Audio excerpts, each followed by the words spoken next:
Good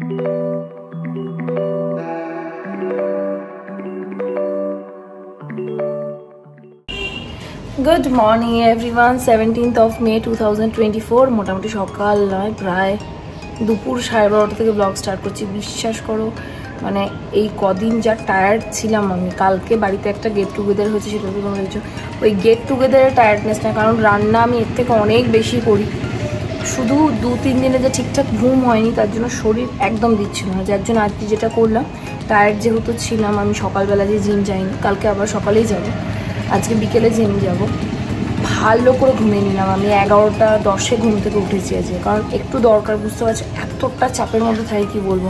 আর যেহেতু রুটিনটা একটু চেঞ্জ হয়েছে না, ঘুমের সময়ই হচ্ছে না। মানে ভোরবেলা উঠলেও দুপুরবেলাতে একটু ঘুমিয়ে ওটা কম্পেনসেট করা উচিত, বাট আমি এমন একটা প্রফেশনে আছি, whole time blogger plus parlour, আমাকে দুটো দিকে একসঙ্গে ব্যালেন্স করতে হয়। তো সেই জন্য আমি যে একটু দুপুরবেলা ঘুমিয়ে নেবো, সেই স্কোপ আমার কিন্তু থাকে না। তো সেই জন্যই চেষ্টা এটাই যে একটু আগে, মানে একটু তাড়াতাড়ি রাত্রেবেলা ঘুমিয়ে পড়বো, বাট সেই রুটিনটা একটু ব্যালেন্স হতে টাইম লাগবে। আজকে কষ্ট করে মনের জোরে হয়তো চলেও যেতাম, বাট শরীর আর দিত না। তো সেই জন্য আজকে সকালে জিমটা যাইনি। তো গুড মর্নিং বললাম, সরি, গুড আফটারনুন এভরিওয়ান। ব্লগটাই এখন থেকে স্টার্ট করলাম। আই হোপ আজকে ব্লগটা তোমাদের খুব খুব খুব ভালো লাগবে।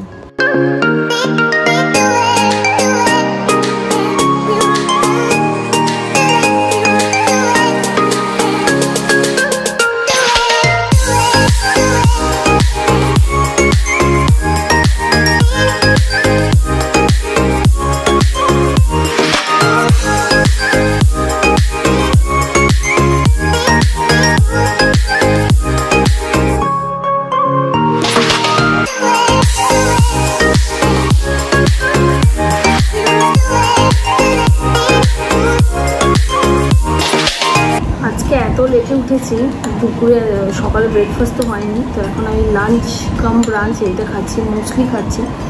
ভাতটা আমি এখন কিছুদিন অ্যাভয়েড করছি, আবার ঠিকঠাক সব হয়ে গেলে তখন আবার ভাত খাবো। এটা খাচ্ছি, আর একটা কিছু সঙ্গে নিয়ে যেতে হবে, নাহলে খিদে পাবে। সেটাই ভাবছি কি নিয়ে যাবো।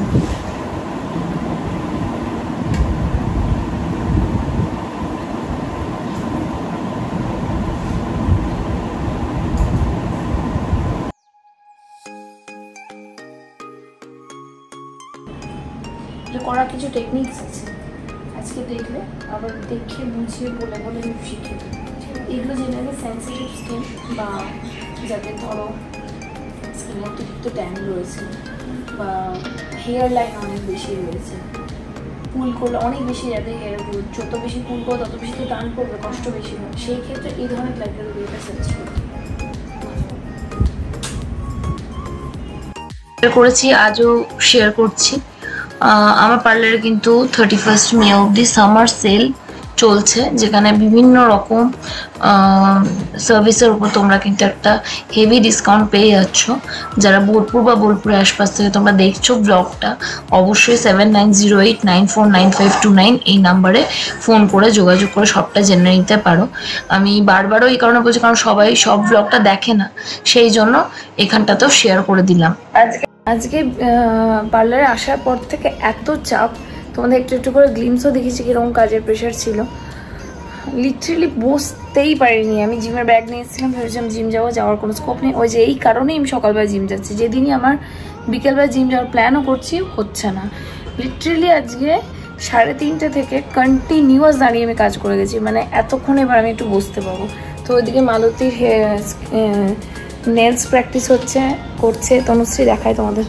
এই যে এখন এটা বাফট হয়েছে, এত সুন্দর হয়েছে নেলটা, পুরোটা হলো অবশ্যই তোমার দেখাবো। এখন শুধু প্র্যাকটিস চলছে, হ্যাঁ, কারণ ঈশা কাছ থেকে যাওয়ার পরে আর কি, এখন তনুশ্রী পুরোটা যেহেতু হ্যান্ডেল করছে, সেহেতু আরও খুব তাড়াতাড়ি পিক আপ নিয়েছে, এতটুকু সময় লাগেনি। এটা ওর সেকেন্ড নেল যেটা করছে, সেকেন্ড না থার্ড নেল যেটা করছে, তারই মধ্যে কিন্তু অনেক সুন্দর পিক আপ নিয়েছে। হয়ে গেলে তোমাদের পুরো আমি গাছটা দেখাবো, দেখলে তোমাদের আশা করি ভালো লাগবে। তোমাদের যেহেতু সবটা শেয়ার করি, পার্লারের ভেতরেও কি হচ্ছে না হচ্ছে সবটাই মোটামুটি কম বেশি শেয়ার করছি। তোমাদের বলেছিলাম যে নেলটা হওয়ার পর দেখাবো, তো দেখো আফটার প্র্যাকটিসিং কত সুন্দর করেছে, মনেই হচ্ছে না এটা নতুন কোনো হাতের কাজ। আমি অনেক নতুন হাতের কাজ দেখেছি, বাট ও যে এত তাড়াতাড়ি কাজটা এত সুন্দর শিখবে আমি সত্যি ভাবতে পারছি না। দারুণ হয়েছে, খুবই সুন্দর, আমার তো খুব ভালো লেগেছে একদম। এটা থার্ড টাইম করা, থার্ড টাইমের তুলনায় মানে থার্ড টাইমে হয়তো আমি এতটা ভালো করিনি যতটা ভালো ও করেছে, এতটা সুন্দর হয়েছে।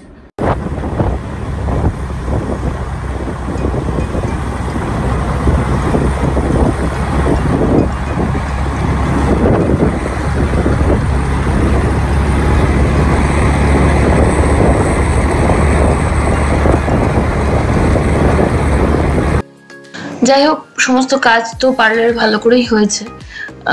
বাড়ি ফেরার টাইমে এটাই আমি ভাবছিলাম যে কি করে সমস্ত দিকটা ম্যানেজ করব। কাজের প্রেশারটা থেকে মোটামুটি বুঝতেই পারছো, শেষে এমন অবস্থা যে তোমাদের সঙ্গে কথাটা পর্যন্ত বলতে পারিনি। এটা একটু মাঝে মাঝে আমার ব্লগে তোমরা দেখতে পাও, বুঝতে পারো। যাই হোক, ফেরার সময় জার্মান ধাবা থেকে একটু রুটি কিনে নিলাম, কারণ যেহেতু মালতী আজকে রাতে থাকছে না, সেহেতু রুটিটা আর করার ক্ষমতা ছিল না। কোনো রকম এসে আমার চিকেনটা বানালাম, আর তনুশ্রী আমার কাছেই ছিল, তো ওদের জন্য রুটি আর তরকারি মালতী করে গেছিল। সুইট তো একটু তরকা না কি সব কিনেছিল ওদের খাবারের জন্য, সেগুলো দিয়ে ওরা খেয়ে নিল। আর ব্লগটা যেহেতু ছোট হয়েছে সেহেতু ব্লগটা কাল অবধি কন্টিনিউ হবে। তো চলো দেখা হচ্ছে একবারে কালকে। 2000 years later. কালকে সন্ধ্যায় রাত্রেবেলা বাড়ি ফিরে এমন অবস্থা হয়েছে, এতটুকু কথা বলতে মানে ভালো লাগছে না, শরীরটা এতটাই খারাপ ছিল। খারাপ বলতে প্রচণ্ড টায়ার্ড ছিলাম, টায়ার্ড শরীরের দিক থেকে প্লাস ঘুম হয়নি সব দিক থেকে। সেই জন্য আমি রাতে আর মানে ব্লগটা শেষও করিনি, এবং ব্লগটা ছোটোর মধ্যে যেহেতু হয়েছে সেহেতু ভাবলাম যেদিন দেখবো ব্লগ ছোটোর মধ্যে আমি দুদিনের ব্লগ একদিনে দিই, তো সেটাই আজকেও করছি। কালকে ব্লগটা সকালবেলা কন্টিনিউ করছি। এখন বাজছে 5:45, বেরোচ্ছি জিমের জন্য। আমার সঙ্গে যে করে আর কি সকালবেলায়, তারা সে আজকে আসতে পারবে না। একবারের জন্য মনে হয়েছে চলো তাহলে বিকেলে করবো, বাট আমি দেখছি একটা রুটিনে যখন আছে বা রুটিনটা যখন চেঞ্জ করেছি তখন আর এদিক ওদিক করে লাভ নেই। কয়েকটা দিন জাস্ট কষ্ট হবে, কারণ ঘুমের টাইমটা খুব কম হচ্ছে, কিন্তু এটা হ্যাবিট হয়ে গেলে তখন ওই দিকটা আর অসুবিধা না। সেই জন্য আমি আজকে মানে একাই করবো। জিম তো খোলা থাকবে, বাকি সবাই যাবে, বাট আমি একাই করবো, ওয়ার্কআউটটা সেরে নেবো আর কি। তো চলো, গুড মর্নিং এভরিওয়ান। আজ হচ্ছে 18 মে 2026, আর কালকের ব্লগটা আজকে কন্টিনিউ করছি। আই হোপ 7:47 আর আমি এখন রেলগেটে দাঁড়িয়ে, ট্রেন ঢুকছে। বাড়ি ফিরে গেছি, মানে বাড়ি ফিরছি ইউজুয়ালি থাকে। এই ব্লগটার মাধ্যমে আরেকটা জিনিস তোমাদের সঙ্গে শেয়ার করতে চাই, যে যেগুলো তোমাদের রোজকার রুটিন সেটা ঠিকভাবে ফলো করার চেষ্টা করে, তারা দেখবে একটা রুটিনে লাইফ চলবে। হ্যাঁ, মাঝে আমার ব্লগটাই মাঝে মাঝে ভাবে সেই একই জিনিস কি দেখাচ্ছে, বাট এটা থেকে কিছু জিনিস অ্যাটলিস্ট আমার মনে হয় অ্যাজ এ লার্নিং তোমরা নিতে পারো। আমারও এই জিনিসটাতে আসতে অনেকটা সময় লেগেছে, খুব হ্যাপাজেট ছিল লাইফ, বাট এখন আমি একটা স্পেসিফিক রুটিন মেনটেন করি, যেটা মোটামুটি রোজকার ব্লগে তোমরা দেখে বুঝতে হবে। তারপর বুঝতে পারিনি হঠাৎ করে তাড়াতাড়ি করে আমাকে পার্লারে চলে যেতে হবে। ব্রেকফাস্টটা খেতে তো পারিনি, সোজা পার্লারে গিয়ে একটা ক্লায়েন্টের কাজ ছিল, ক্লায়েন্টটা বলে রেখেছিল যে আমাকে ছাড়া কাজ করবে না, সার্ভিস নেবে। তো সেই জন্য খাবারটা নিয়ে চলে যায়, ওখানে খাবারটা খাই, তাতে কাজটা আমার টাইমে হলো। আর সকালবেলা কথা বলতে পারিনি, আর এতক্ষণ ধরে কাজ চলছে সেটা দেখলে, সেই জন্য কথা বলতে পারিনি। এই এতক্ষণে ফ্রি হলাম, আমার বাড়ি গিয়ে খাবো। কিচ্ছু খেয়ে আসা হয় না, যেমন এতটাই টাইমের অভাব ছিল। দেখলাম অনেকক্ষণ কথা হয়নি, তাই একটু বলে দিই। তো একবারে আবার সন্ধ্যায় আসবো, যে বাড়ি গিয়ে ব্লগ আপলোড করবো, একটু ঘুমোবো, তারপর আসবো। বাড়ি ফিরে এসে একটু শুয়ে পড়েছিলাম এই জামা কাপড় পরে। লাঞ্চে এলাম, দেখলাম তোমাদের সঙ্গে আবার কথা বলি, খাপছাড়া কথা বলি, কিন্তু একদম এত টায়ার্ড হয়ে আছে না, ভালো লাগছে না কিছু। এখনও ব্লগ আপলোড হয়নি, আজকে যেটা যাবে খেটে নিই, স্নান টান করে একবারে ল্যাপটপ নিয়ে বসবো। শর্ট ভিডিওটা অলরেডি আপলোড হয়ে গেছে, তোমরা তো শর্টস প্রত্যেক দিন সন্ধ্যাবেলাতেই দেখো বা রাতে বেলাতে পোস্ট করি আমি। চলো তোমাদের দেখা যায় লাঞ্চে কী কী আছে। লাঞ্চে আজকে খাচ্ছি শসা, চিকেন, পটলের তরকারি আর রুটি। ভাত যেহেতু খাচ্ছি না সেহেতু রুটি। 6:25 বাজে, আর এই জাস্ট ব্লগ আপলোড হতে দিলাম। আজকে 1:30টার সময় ব্লগ দিতে পারিনি, কালকে ব্লগ দিতে পারিনি। ওই একটা এদিক সেদিক হলেই আমার রুটিনে খুব গন্ডগোল হয়ে যায়। যাক, ব্লগটা যে বাদ পড়েনি এটা একটা ব্যাপার, তবে টাইমটা যে ঠিক রাখতে পারিনি। তোমরা মোটামুটি আজকের দিনে যারা ব্লগ দেখছো, আজকে হচ্ছে 18th মে, বুঝতে পারবে 18th মেতে ব্লগটা লাইভ হয়েছে রাত্রি 8:30। এছাড়া কোনো উপায় ছিল না। তো এখন আমি এখান থেকে বেরোচ্ছি পার্লারে, খানিক্ষণ থাকবো, থেকে পার্লার অফ করে তারপর আসবো, বা রাদার মারুতিকে ড্রপ করে দিয়ে চলে আসবো। দেখা যাক কোনটা করা যেতে পারে আর কি, সেটাই করব। তো চলো, আজকে সকাল থেকে শুধু আপডেট দিয়ে যাচ্ছি। কাজের এত চাপ, এদিক সেদিক করে পার্লার বাড়ি যে আমি ঠিকঠাক করে কথা পর্যন্ত বলতে পারছি না। ও বাই দেবে, তোমাদেরকে আমি মিশো থেকে একটা কি বলবো, সামার ফ্রেন্ডলি একটা ফ্রক অর্ডার করেছি, সেটা শেয়ার করব। নিজেও দেখবো, আনবো, মানে খুলিও নি আমি, তো তোমাদেরকেও শেয়ার করবো, নিজেও দেখবো। সামার ফ্রেন্ডলি আমি দেখে তো আমার ভালোই লেগেছে, সেটা ভাবে আমি মিশো থেকে অর্ডার করলাম। এবার দেখা যাক মেটেরিয়াল অ্যান্ড স্টাফ কেমন হয়, তো এসে তোমাদের সঙ্গে ওটা শেয়ার করছি। সেটা একটু বিশালে যাবো, আরও কিছু টুকটাক কাজ সেগুলো করবো, বাট কোনোটাই হলো না। 9:45 বেজে গেছে এখানে কাজ সারতে। এসে দেখছি পার্লারে ভিড়, এই জাস্ট কাজ শেষ হলো। তো আজকে আর বিশালেও যাবো না, স্মার্টও যাবো না, দেখি কালকে একটা ফাঁকা টাইমে যাবো।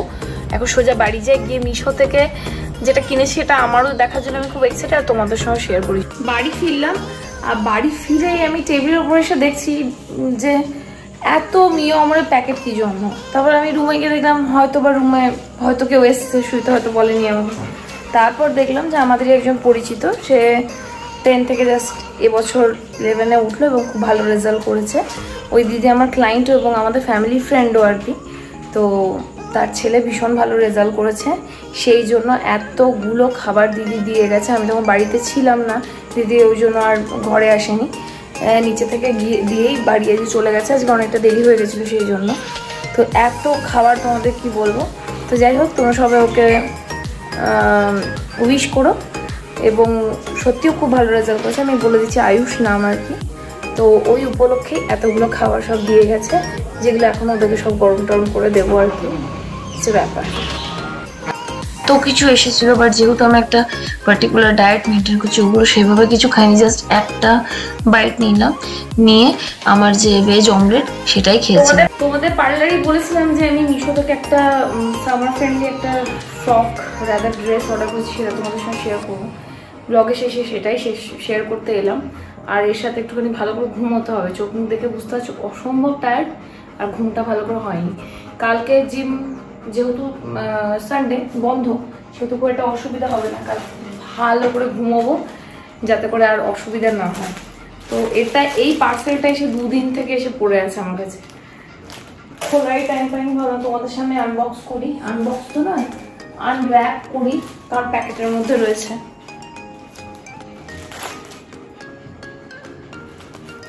ফার্স্ট ইমপ্রেশন হবে আর কি।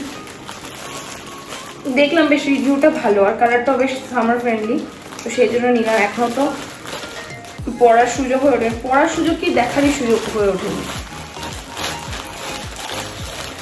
কালারটা তো বেশ সুন্দর।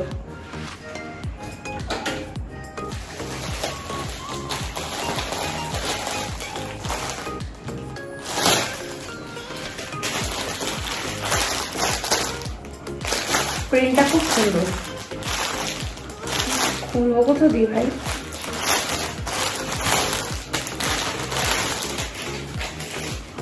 এই যে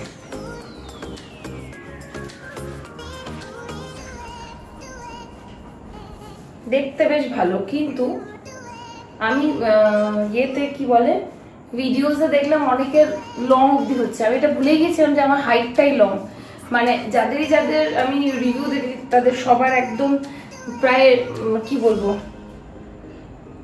হাঁটু থেকে অনেকটা নিচে অবধি হচ্ছে, বাট আমার এটা পরলে মোটামুটি হাঁটুটা জাস্ট ক্রস করবে। দেখতে বেশ সুন্দর লাগছে। এটা আমি এস সাইজে নিয়েছি, আর হোক আমার এটা ফিটিংটা ভালোই হবে।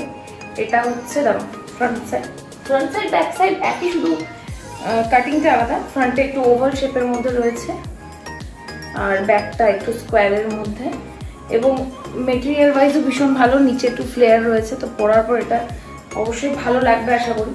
দেখি কাল কিংবা পরশুর মধ্যে এটা পরে নেবো। পরে নেওয়ার জন্য একটু মানে এটা কিনলাম, যেহেতু দিনের বেলা এটা পরে বেরোনো যাবে না, স্লিভলেস রয়েছে, জ্যাকেট ট্যাকেট পরে পরা যেতেই পারে, কিন্তু আমার রাতে বা সন্ধ্যের দিকে এটা বেস্ট হবে আর কি। সো এটা আমি এস সাইজে অর্ডার করেছি, যেটা আমার মনে হচ্ছে আমার ভালোই ফিট হয়ে যাবে। So this is it. প্রাইসটা অলরেডি তোমরা দেখতে পাচ্ছ স্ক্রিনে। সো মেটেরিয়াল ওয়াইজ বেশ ভালো, কালারটাও ভীষণ ব্রাইট, ভীষণ সামার ফ্রেন্ডলি। এবার দেখি পরে কেমন লাগছে, অবশ্যই তোমাদের সঙ্গে শেয়ার করব। তোমরা জানিও যে ফ্রকটা কেমন লাগছে তোমাদের দেখে, আমার কিন্তু বেশ ভালো লেগেছে। তো চলো কাল থেকে ব্লগটা আমি এখানেই এন্ড করছি। যদি ব্লগতে কিছু ভালো লেগে থাকে মেক শিওর চ্যানেলটাকে সাবস্ক্রাইব করো, আর জাস্ট কিছুটা সাবস্ক্রাইবার প্লিজ সাপোর্ট করো। চলো দেখা হচ্ছে আনাদার নিউ ব্লগের সাথে। Till then tata bye, take care. সবাই খুব খুব খুব ভালো থেকো।